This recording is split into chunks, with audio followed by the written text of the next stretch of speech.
지난 주일 추수감사 주일에 이어서 우리 11월 달 계속 감사의 달로 드리며 오늘은 성찬주일로 지킵니다. 우리가 주님 앞에 나아갈 때 감사로 나오는 은혜가 있기를 주의 이름으로 간절히 축원합니다. 우리가 지난 시간부터 살펴보고 있는 본문은 성전에 올라갈 때 감사 찬송을 올려드리며 부르는 노래, 부르는 찬송 시입니다. 말 그대로 하나님께 감사의 마음을 담아서 성전에 올라가면서 부르는 찬송의 내용이죠. 여러분들 오늘도 감사한 마음으로 이 주의 전에 나오셨습니까? 네, 아멘입니까? 본문에 감사하는 사람에게 중요한 두 가지의 모습이 있는데 지난 시간 우리 첫 번째 모습을 함께 살펴보았죠. 첫째는 불평할 일보다 감사할 일에 집중하는 것이 중요하다 그랬죠. 우리 일상은 똑같이 흘러갑니다만 어떤 사람은 불평한 일에만 집중하여 그의 생애를, 그의 삶을 갉아먹고 어떤 사람은 그 가운데서도 감사할 일에 집중해서 더한 감사가 넘치게 되는 것입니다. 아멘입니까? 그래서 우리의 모든 삶에 정말 우리에게 은혜 주시는 하나님께 감사할 수 있기를 주의 이름으로 간절히 축원합니다. 그래서 지난 시간 살펴본 대로 감사로 주 앞에 나아가려면 기쁨을 주시는 하나님께 집중하는 것이죠. 우리에게 기쁨을 주시는 하나님께 집중할 때 우리 안에 더한 감사가 넘쳐날 수 있으리라고 믿습니다. 다시 한번 우리가 읽었던 본문 시편 100편 1절 2절에 보면 이렇게 말씀합니다. 온 땅이여 여호와께 즐거운 찬송을 부를지어다. 그러면서 뭐라 그랬어요? 기쁨으로 여호와를 섬기라 그랬습니다. 기쁨으로 여호와를 섬기며 노래하면서 그의 앞에 나아갈지어다. 하루를 똑같이 살아가면서 때로는 기분 나쁜 일도 있고 그저 그렇게 지난 일도 있고 또 정말 감사할 일이 있는데 어떤 사람은 기분 나쁜 일에만 집중하고 어떤 사람은 그저 그런 별것도 아니게 하루를 무의미하게 보내는 사람도 있고 어떤 사람은 정말 감사할 일을 다시 생각하며 삶에 감사를 넘치게 합니다. 여러분 어떤 것에 집중하느냐가 우리의 삶을 완전히 바꾸어 놓는 것입니다. 우리는 언제나 우리에게 은혜와 기쁨을 주시는 하나님께 집중하며 감사할 수 있기를 주의 이름으로 간절히 축원합니다. 우리는 이 하나님을 묵상해야 돼요. 우리는 이 하나님께 집중해야 합니다. 하나님은 오늘의 눈물을 내일의 기쁨으로 바꿔주시는 분이심을 믿으시기 바랍니다.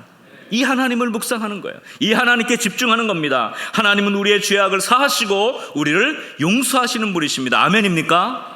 이 하나님을 우리는 묵상하고 이 하나님을 우리는 바라보는 것입니다. 하나님은 우리의 삶의 마지막 여정이 끝나는 그 끝까지 결코 우리를 놓지 않고 붙들어 주시고 인도하시는 변치 않는 분이십니다. 아멘입니까?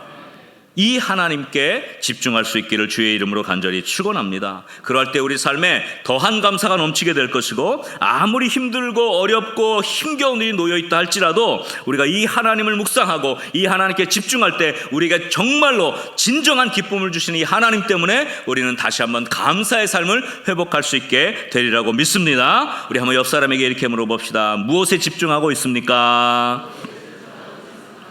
기쁨을 주실 하나님께 집중합시다.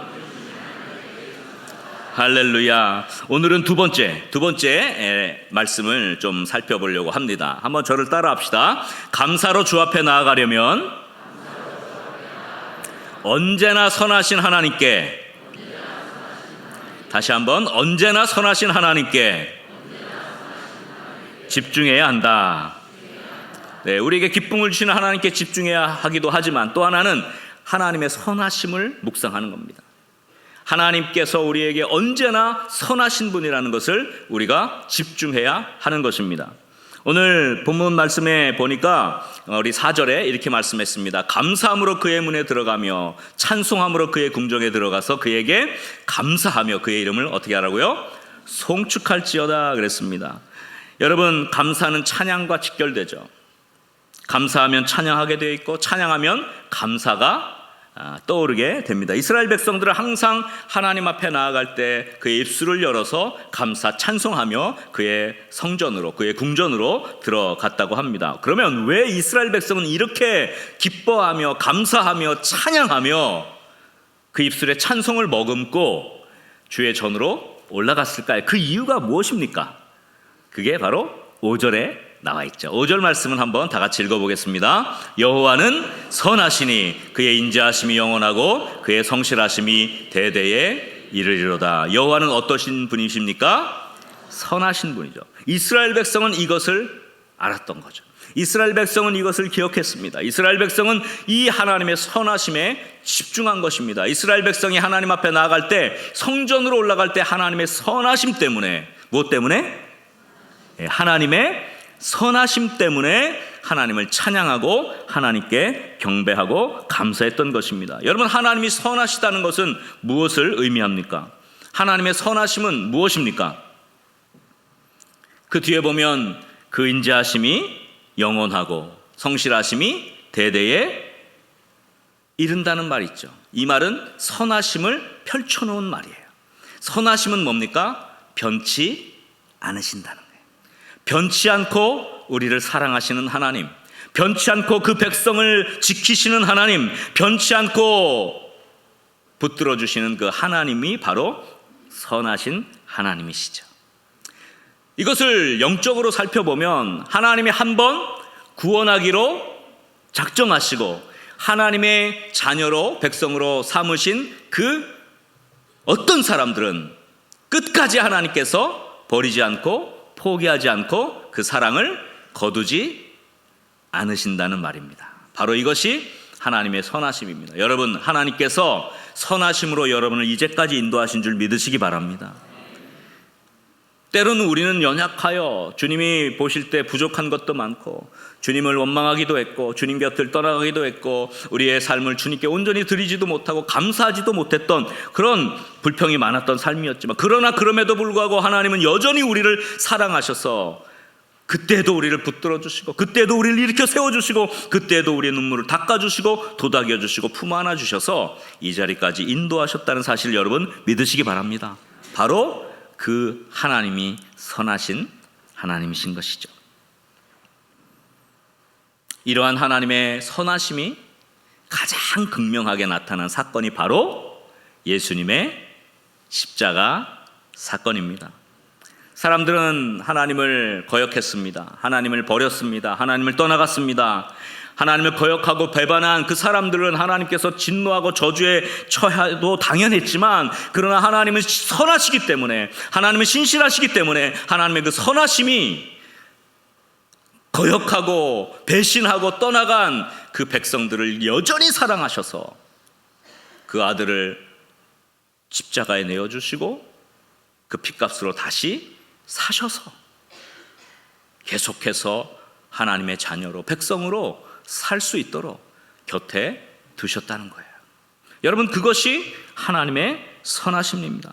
자신의 아들 독생자 예수 그리스도를 내어주기까지 우리를 변치 않고 사랑하신 그 하나님, 그 선하신 하나님, 그것이 십자가를 통해서 증명이 되고 증거가 된 것입니다. 여러분, 이것이 우리가 하나님을 찬양할 이유입니다. 아멘입니까?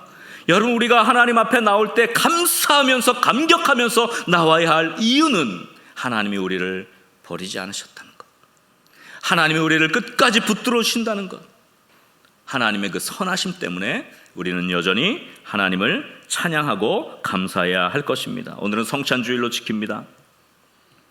예수님이 우리를 위해 찢기신 살, 또 흘리신 보혈 기념합니다.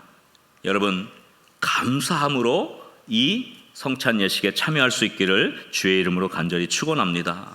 여러분, 신약에서 이 감사라는 단어는 유카리스티아인데, 이 유카리스티아라는 단어는 기뻐하다는 뜻의 카이로에서 왔어요. 그래서 이 기쁨과 감사는 같이 연결돼요. 그래서 지난 시간에는 기쁨을 주시는 하나님께 집중, 오늘은 선하신 하나님께 집중하는 것이잖아요. 근데 이 말은 기쁨과 감사가 연결되어 있다는 것을 말해줘요. 그런데 중요한 것은 이 감사라고 하는 유카리스티아라는 단어가 성찬을 가리키는 단어로 그대로 쓰였다는 것이 굉장히 중요합니다. 사도 바울이 고린도전서에서 이 성만찬 제정하는 그 관련된 말씀을 기록하면서 이렇게 말씀하죠. 고린도전서 11장 23절에 보면, 내가 너에게 전한 것은 주께 받은 것이니 곧 주 예수께서 잡히시던 밤에 떡을 가지사 어떻게 했다 그랬습니까? 축사하시고, 이 축사라는 단어가 유카리스티아인데 감사라는 단어입니다. 그러니까 예수님의 성만찬, 예수님께서 우리에게 베풀어 주신 살과 피를 주신 것은 감사의 제사였다는 것이죠. 이것은 너희를 위하는 내 몸이니 이것을 행하여 나를 기념하라. 축사하셨다는 단어가 유카리스티아예요. 예수님의 성찬은 바로 감사의 제사였습니다. 오늘 우리가 참여하는 성찬은 감사의 제사입니다. 감격의 제사입니다. 하나님의 선하심을 증거하는 예수님의 십자가를 기억하는 진정한 감사의 제사입니다. 여러분, 여기서 우리는 감사가 우리의 축복의 근거가 된다는 사실을 깨달아야 합니다. 사마리아 우물가의 한 여인이 예수님을 만났습니다. 예수님이 그 여인에게 뭘 달라 그랬죠? 냉수 한 그릇 달라 그랬어요. 이 여인이 냉수 한 그릇, 냉수 한 그릇이 대단한 것입니까? 냉수 한 그릇을 예수님께 드리고 이 여인이 얻은 것은 무엇입니까? 영생수를 얻은 것입니다. 생명수를 얻은 것입니다. 냉수 한 그릇 드리고 생명수 얻었으면 잘한 거죠. 엄청 잘한 거 아니겠습니까? 여러분, 아브라함은 자기의 가장 아끼는 자기의 독생자죠. 그 이삭을 하나님께 드리고 하늘의 별과 같은, 바다의 모래와 같은 수많은 후손을 축복으로 얻게 된 것입니다. 잘한 것 아닙니까? 여러분, 감사함이 이 드려지는 제사인데, 이 우리가 하나님 앞에 드려지는 감사한 마음으로 드려지는 이 제사를 통해서 하나님은 더 큰 축복을 예비하고 계신 줄 믿으시기 바랍니다. 여러분, 우리가 1년 동안 수고하고 애써서 물질을 거두고, 우리는 지금은 농사 짓는 분도 계시죠. 저 시골에서 텃밭에서 농사하는 분도 계시지만, 그러나 그것이 주업은 아니지 않습니까? 어쨌거나 농사를 해서 거두면 그 소출을 가지고 하나님께 감사의 예물을 올려드리고 감사합니다라고 고백하잖아요. 마찬가지로 우리가 우리의 삶을 통해서 하나님께서 함께 하시고 우리에게 재물 얻을 능을 주셔서 우리가 하나님께 감사의 예물을 드릴 때, 우리가 드린 것은 별로 대단한 것 아니죠. 우리가 정말 모르겠어요. 여러분, 최선을 다해서 하나님께 드리셨습니까? 지난주에 이번 11월 달 한 달 감사의 달로 드리면서 여러분 최선을 다해서 드리셨습니까? 여러분의 감사의 크기가 어느 정도였습니까? 아브라함이 이삭을 드리는 만큼의 감사가 그 안에 있었습니까? 그 제사였습니까? 우리가 드리는 예물이 제사가 되죠. 감사한 마음으로 드리는 모든 것은 하나님 앞에 향기로운 제물과 제사가 되는 줄 믿으시기 바랍니다. 여러분, 예수님께서 자신을 드리실 때 감사의 제물로 드리신 거죠. 그래서 여러분, 감사제 안에는 화목제가 같이 들어있는 거예요. 서원제, 화목제, 감사제는 사실 같은 것입니다. 그래서 예수님이 화목제물로 드려졌다는 것, 이것이 바로 예수님이 드려진 이 십자가가 하나님 앞에 감사할 최고의 조건을 올려드리는 감사의 제사였다는 것을 우리에게 말해주는 거죠. 예수님께서 우리 죄인인 사람의 대표자요, 이 땅에 오셨습니다. 그죠? 우리가 드려야 할 생명을, 우리가 드려야 할 목숨을 아낌없이 하나님께 감사의 제물로 드린 거예요. 우리를 대표해서. 실제로는 우리도 예수님과 같이 생명을 드리고 목숨을 드리고 우리의 살을 드리고 우리의 피를 드려야 우리의 감사의 제사가 온전할 것인데, 예수님이 대표해서 드리신 거예요. 근데 하나님께서 그 감사의 제물을 받으신 거죠. 십자가를 받으신 거죠. 그리고 그 축복을 주셨는데, 그 축복의 결과로 우리 모두가, 죄인인 모두가 용서를 받고 구원을 받게 된, 축복을 얻게 된 줄 믿으시기 바랍니다. 여러분, 이 자리에 나와 있다는 것 자체가 정말로 감사한 일입니다. 예수님이 자기 자신의 몸을 드려서 하나님께 제물로 드렸기 때문에 우리가 얻게 된 놀라운 축복임을 믿고 감사할 수 있기를 주의 이름으로 간절히 축원합니다. 그러므로 감사란 자신의 모든 것을 드리는 행위고, 감사란 나의 최고의 것을 드리는 행위고, 예수님은 그것을 축사하시고 떡을 떼시고 잔을 주시면서 십자가를 예견하셨죠. 바로 자신의 몸을 드리신 거예요. 최상의 제물로 자기 자신을 드리신 겁니다.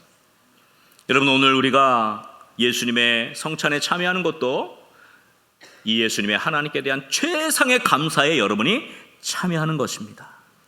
그리고 우리의 몸과 우리의 모든 것을 주님께 감사함으로 드리겠다는 결단을 하는 감사의 제사인 것입니다. 우리는 이러한 하나님의 선하심을 받고 경험하고 누린 사람들입니다. 우리는 하나님의 선하심, 무한한 사랑을 예수님의 십자가, 이 감사의 화목제물을 통해서 받게 되었습니다. 우리가 받을 수 없는 것인데, 그런데 하나님의 선하심은 그것을 가능케 하신 것입니다. 이것이 오늘 성찬에 참여하는 우리가 최상의 감사를 올려드려야 할 이유인 것입니다. 여러분, 하나님은 변치 않으시고 영원하시며 그 사랑을 거두지 않으실 것입니다. 아멘입니까? 이 하나님의 선하심을 묵상하고 이 하나님께 집중하고 오늘 성찬 예식에 참여할 수 있기를 주의 이름으로 간절히 축원합니다. 내가 여전히 실수하고 여전히 넘어지고 여전히 부족하고 연약한다 할지라도 주님은 우리를 버리지 않으시고 놓지 않으시고 끝까지 붙들어 주시며 일으켜 세워 주실 것입니다. 아멘입니까? 여러분, 하나님은 선하시고 그 인자하심이 영원하십니다. 오늘 성찬에 참여하면서 이 선하신 하나님께 집중할 수 있기를 주의 이름으로 간절히 축원합니다. 상황과 환경을 바라보지 말고 선하신 주님을 바라보며 감사하며 찬양할 수 있기를 주의 이름으로 간절히 축원합니다. 그러면 나의 최고의 것을, 예수님이 자신의 최고의 것, 생명, 자신의 목숨, 살과 피까지 하나님 앞에 감사의 제물로 우리를 대표해서 올려드리신 것처럼 우리 또한 이 11월 한 달이 정말로 주님 앞에 최고의 것을 드릴 수 있는 감사의 달이 될 수 있기를, 정말 우리가 그 감사를 통해서 더 놀라운 축복의 문이 활짝 열리는 은혜로 들어갈 수 있기를 주의 이름으로 간절히 축원합니다. 우리 한번 옆 사람을 이렇게 축복합시다. 하나님은 선하십니다. 하나님의 선하심에 집중합시다. 감사의 제사를 드립시다. 할렐루야.